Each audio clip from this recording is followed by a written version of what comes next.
আলাদা স্ট্যাচু রেখে দিয়েছি আর এই সবগুলোই র্যান্ডম অর্ডারে রাখা রয়েছে। ওদের উপর লেখা নাম্বারগুলো কোরিয়ানেতে আছে। যে নাম্বারটা বেছে নেবে সেই অর্ডারেই এরা গ্লাস ব্রিজ পার করবে। তাহলে যাওয়া যাক। এখন শান্ত মনে ধীরে সুস্থে সামনের দিকে এগোন আর নাম্বার বাছুন।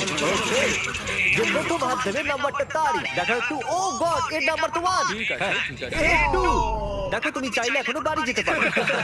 নিজের নাম্বারের ভেস্ট পরে চলো গ্লাস ব্রিজেতে। আর এখন আমরা এসে গেছি গ্লাস ব্রিজের সেটেতে। একটু দেখুন কি দুর্দান্ত সেট এটা। কন্টেস্টেন্টদের বাইরে নিয়ে আসা হোক। ওদের মুখগুলো তো একবার মতো হবে। আরে এটা কি? প্লেয়ার্স, গ্লাস ব্রিজেতে আপনাদেরকে স্বাগত। এখানে দুটো প্ল্যাটফর্ম যার উপরে আপনারা লাফাতে পারেন। এর মধ্যে একটা আপনাদেরকে ফেলে দেবে, দ্বিতীয়টা আপনাদেরকে সামনে নেবে। টাইমার শুরু করা যাক আর চ্যালেঞ্জ শুরু হোক। চলো। আমি যাচ্ছি গাইস, ডোন্ট ওয়ারি, আমি যাচ্ছি। এবার এগো। আরে বাহ, এ তো প্রথম জাম্প করে গেল। ওকে, এখন